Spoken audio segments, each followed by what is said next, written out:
Antes de tener los puntos que el COEP ha puesto en discusión para que se consideren, ¿será posible o no encontrar consensos?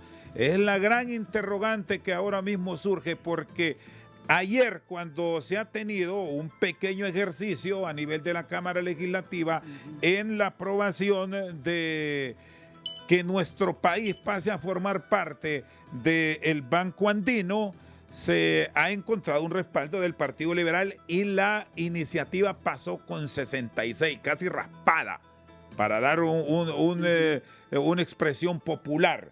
De 65 que se requieren pasó con 66. Sin embargo, cuando se está construyendo consenso sobre la ley de justicia tributaria, aparece el director del Servicio de Administración de Rentas y les pega una bañada de primer mundo a los diputados. Los vio como alumnos de kinder quizás.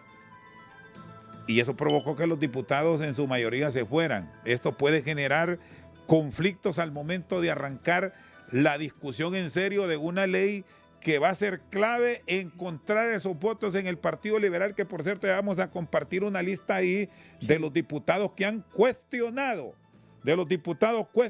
porque dice Marlon Lara, él no concibe cómo se dieron vuelta. Incluyendo al jefe de la bancada, Mario Segura. Bueno, dentro de las recomendaciones del COEP vamos a resumir algunas y habla precisamente de reducir el impuesto sobre ventas del 15 al 12%, ampliar la base tributaria para recaudar más ingresos y formular la economía, eliminar la tasa de seguridad, revisar los regímenes existentes para cerrar avenidas de abuso, también establecer índices de medición, gasto tributario o sacrificio fiscal para cuantificar realmente el sacrificio fiscal, fortalecer la administración tributaria, aplicar una renta tributaria extendida similar a la que está discutiendo Costa Rica, y también habla de modernizar el mecanismo de órdenes de compra exenta, fortalecer el sistema de protección de derechos al contribuyente, mejorar la redacción para evitar cualquier duda sobre gravar remesas, entre otros. Doctor Hugo Rolando Noé Pino, ¿es viable, es posible que se incorporen estas propuestas? ¿Cómo está trabajando la comisión ya en la recta final de este proceso? Buenos días. Buenos días, Chendo, Eunice, Claudio, Aldo y aquí. Me da mucho gusto estar con ustedes esta mañana.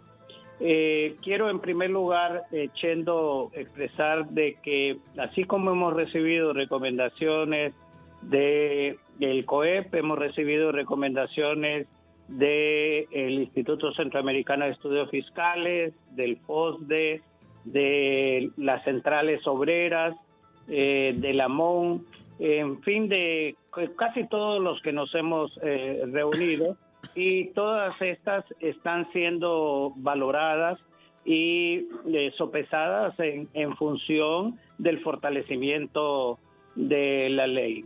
Quiero, por ejemplo, señalarle que con respecto a la incertidumbre innecesaria que se creó a través del tema de las remesas, ayer las centrales obreras manifestaron que ellos estaban conscientes de que estas remesas no estaban grabadas, pero para tranquilidad de miles de hondureños, tanto en Honduras como en el exterior, deberíamos de incluir un artículo en esta ley, y en pláticas que hemos tenido informales con los otros miembros de la comisión hay la voluntad para hacerlo a fin de eliminar todo tipo de especulación que se ha hecho hasta ahora. Doctor, en cuanto a esta petición de reducir el impuesto sobre ventas en 3 puntos y hacer una revisión de la tasa de seguridad, ¿es viable, es posible, dadas las programaciones presupuestarias 2023? Yo creo que este argumento que ha sido presentado coincidentemente por la bancada del Partido Nacional y del Consejo de la Empresa Privada parte de 2 argumentos que no son correctos. Si usted escucha y mira el video del presidente del COEP, Mateo Gibrín, señala de que cuando se aumentó el impuesto de 12 a 15 se encareció la canasta básica. Hay que señalar que la canasta básica no está grabada realmente, más bien La queja actualmente es que de 280 productos que forman la canasta básica, hay muchos que están exentos que no deberían de estar incluidos. Entonces, se está partiendo de un argumento que no es el correcto porque la canasta básica no está grabada.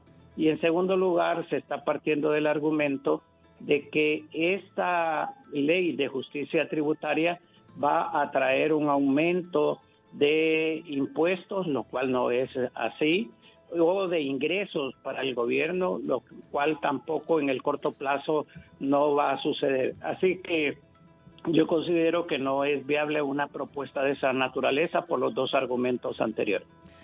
Doctor, ¿les preocupa el tema de los consensos que planteábamos partiendo de la forma para muchos diputados maleducada en que se dirigió a la Cámara el director de Administración de Rentas?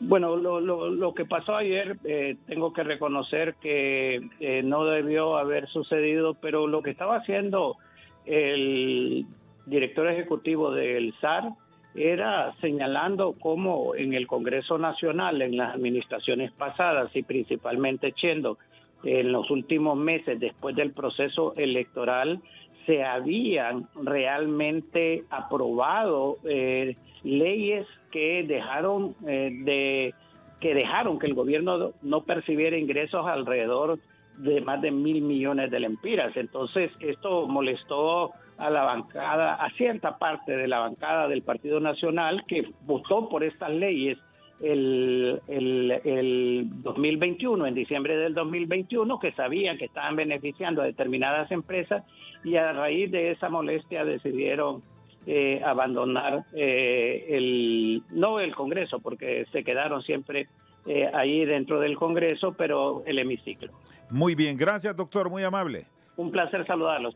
El doctor Hugo Noé Pino, presidente de la Comisión de Dictamen, que está ya en el proceso de finalizar estos acercamientos con diferentes sectores de la sociedad. Bueno, a propósito, ¿qué piensan los economistas acerca de este tema? Roberto Lagos es un reconocido economista y que también analiza el tema de cómo esto impactaría en financiamientos internacionales. Roberto, buenos días.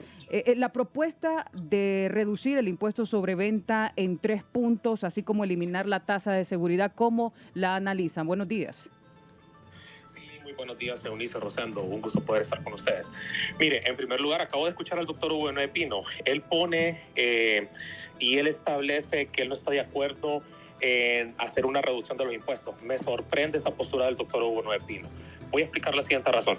Una ley de justicia tributaria debe ser una ley que se le dé beneficio y que impacte a las personas en los quintiles más bajos del ingreso. Yo entiendo que hay un tema político detrás del Partido Nacional, probablemente como oposición, pero sin embargo, es incorrecto que solo porque ellos tengan un argumento que él no esté de acuerdo, no puedan considerar una reducción en los impuestos. ¿Por qué? Porque el impuesto sobre ventas es uno de los impuestos más regresivos. Y si entonces él viene y me establece que solo porque el argumento él no está de acuerdo o el principio bajo el cual quieren hacer la reducción, entonces realmente es lamentable. La población necesita tener un alivio con respecto al impuesto sobre ventas. En el caso de hacer una reducción del 15 al 12, esa es la discusión sobre el porcentaje. Sí se tiene que tener una discusión técnica. Yo considero que una reducción del 15 al 13.3, 13.4 sería correcta, sería conveniente, porque tiene que ser una reducción que no haga un desbalance en las finanzas públicas del país. Y también otros impuestos como son o otras tasas como son la tasa de seguridad. Todo este tipo de elementos que generan un golpe en la población se tienen que revisar. Estamos hablando de una ley de justicia tributaria y no se incluye. A mí me parece sorprendente. Sí, Roberto, pero ¿de qué forma esto se podría hacer para que no impacten las finanzas en la recaudación? ¿Tendría que ser a partir del 2024, considerando el presupuesto anual? ¿Cómo debería de ser? gobierno. Sí, totalmente que no se va a poder hacer durante este ejercicio presupuestario porque hay una proyección de ingresos. Sin embargo, Nice, sí se puede racionalizar el gasto, sí se puede encontrar espacios dentro del presupuesto en los cuales se debe ser más eficiente. Le voy a dar un ejemplo. ¿Cómo vamos con la ejecución de la inversión en este momento? El año pasado la ejecución de la inversión fue pírrica. Este año vamos en el mismo camino. Entonces, ¿cómo es posible que después estamos en el segundo año y la inversión pública, su ejecución, va por mal camino? En segundo punto, hay otros elementos que nos pueden generar ahorro por otras vías, ¿verdad? Como por ejemplo el tema del ENE. ¿Verdad? Definitivamente el tema de la reducción de pérdidas. Se pierden 500 millones de dólares al año en las pérdidas eléctricas en el país y ese tema sigue sin resolverse. Tercer punto, se decide entrar a un banco de desarrollo con aproximadamente un monto de 480 millones de dólares y tenemos un montón de necesidades en el país. O sea, ¿en qué está pensando esta administración?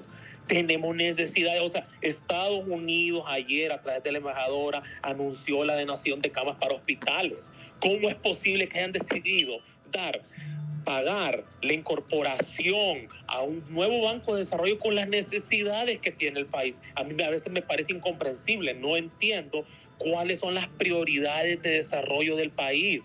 No entiendo qué piensan el gabinete económico y qué planificación estratégica están haciendo para sacar el país adelante. Sí, usted que ha revisado los presupuestos anuales, que le ha dado un análisis a todo ello, ¿se podría sacar de algún lugar estos casi 500 millones de dólares en todo caso o de dónde sería? Bueno, eso lo tiene que contestar, creo yo, la coordinación del gabinete económico de dónde piensa sacar el dinero para pagar estos recursos. Pero si existen esos recursos para pagar eso, se debió haber priorizado otros elementos. Y mire, con respecto a estos temas, la población necesita alivio, porque ley de justicia tributaria no solo es que se le cobre al que más tiene. Ley de justicia tributaria es darle algún tipo de alivio a las personas de más bajos ingresos, y una de las formas de hacerlo es reestructurando el impuesto sobre ventas y eliminando otro tipo de gastos innecesarios que se tienen dentro del gobierno, una racionalización del gasto, ¿verdad? Siendo más responsable con los recursos, siendo más eficiente en la ejecución de proyectos. Pero si no se tiene esto, si no se logra esto, solo quieren recaudar más. ¿Para qué quieren recaudar más? ¿Quieren recaudar más para tener más presupuesto, para ser más ineficiente en la ejecución del presupuesto? La verdad que no, ¿verdad? O sea, no me parece correcto y no me parece justo. Y adicionalmente la discusión. Yo sé que el doctor Hugo Noé Pino está tratando de excusar al ministro de Lazar, pero el ministro de Lazar ha sido extremadamente confrontativo. La discusión se debió llevar a cabo en una discusión en el marco técnico, haciendo un análisis costo-beneficio y no entrando a la parte política.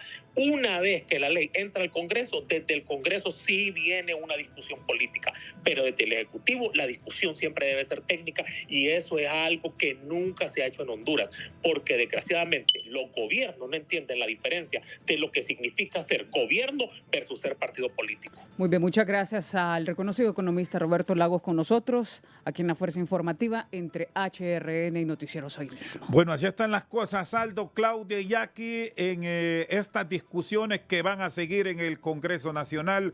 Hoy hemos estado recordando esos refranes populares que por la víspera se conoce la fiesta, decíamos recientemente, ahí está un caso.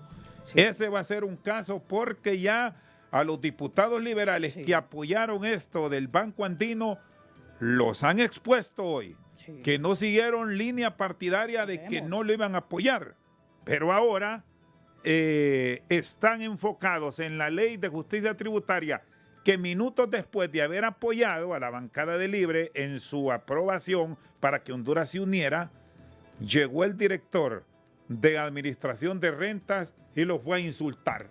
Y se terminaron yendo los diputados que minutos antes los habían apoyado. ¿Quiénes fueron? Y se complican más las cosas. Les leemos a continuación precisamente los diputados del Partido Liberal que lograron entonces llegar a mayoría simple para la aprobación de adherirse a este Banco Andino. Son Eric Fernández Rosenthal, Cristian Saavedra, Rebeca Ávila, Critza Pérez, Samuel García, José Amaya, Raymond Cherrington, Vidal Cerrato, Mario Segura, Mardel Woods, Ernesto Lezama y Mario Enríquez. Bueno, Así están las cosas, compañeros. Aldo, Claudia, Jackie, buen día.